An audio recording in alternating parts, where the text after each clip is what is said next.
இப்போ ஓகே. யாரா அது போட்ட லைக்கை தூக்கிட்டு போனவன் கிளவி பிடிச்சிண்டா.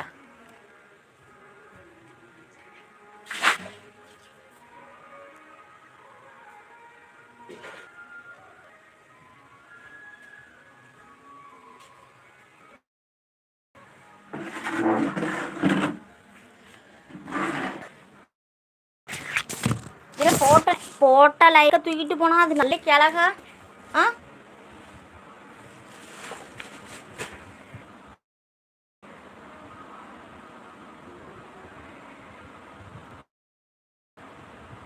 கிளவி புருஷனா போட்ட லைக் ஆயா புருஷன் கிளவி புருஷன். நீ அப்படித்தான் கூப்பிடுவேன். போட்ட லைக்கை தூக்கிட்டு போனாங்கன்னா நான் அப்படித்தான் சொல்லுவேன். இவங்க மட்டும் நம்ம லைவுக்கு வர மாட்டாங்களாம். அண்ணா எனக்கு